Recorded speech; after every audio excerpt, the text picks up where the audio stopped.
Paultons Park is on the brink of opening again for the 2022 season, so I am here to share my top 10 tips to ensure you maximise your day at Paultons Park.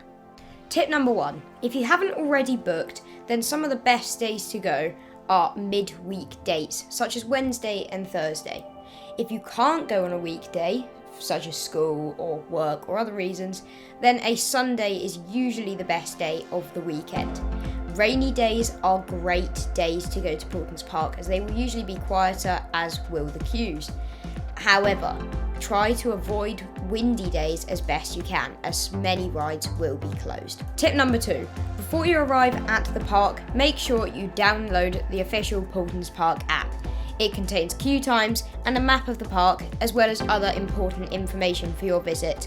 So make sure you do not miss out on this app, as it will improve your day. Tip number 3, try to arrive around 15 to 20 minutes before opening time. This will allow you to get parked in the car park, get through the entrance gates, and ready to go on rides. Tip number 4, now once you're in the park, you need to make the decision of what direction to go in.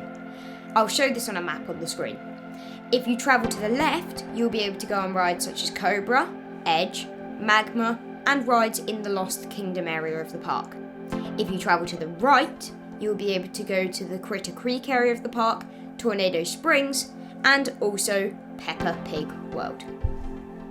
There may be gates that stop you from proceeding further. However, these gates will open at the opening time of the park and you'll be able to move swiftly through to those areas. Tip number 5, if you're into thrills, then make sure you go to Tornado Springs first.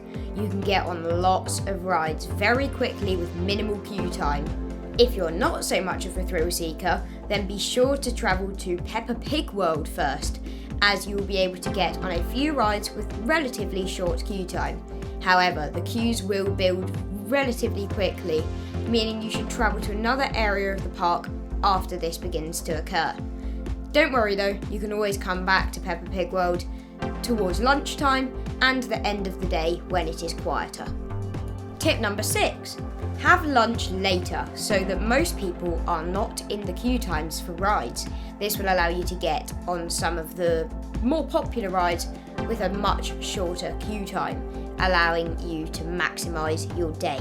Also, the lunch queues will be higher towards lunchtime, so you're avoiding multiple queues by doing this.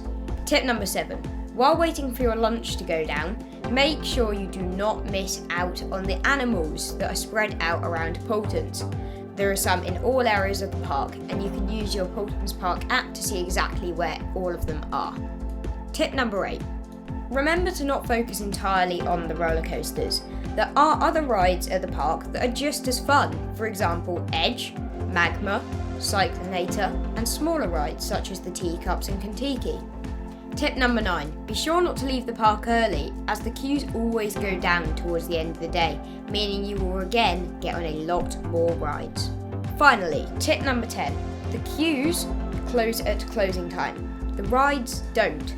You can join a queue 1 minute before the park closes, and no matter how long that queue is, you will get on that ride. In conclusion, Paultons Park is a brilliant park, and it's also really good for queue times. I've been on very busy days and had a great day getting on everything I wanted to. So, there's only one more thing to say. Have a great time at Paultons Park, and if you enjoyed this video, then be sure to subscribe with notifications on so you never miss another tip video. Thank you, and goodbye.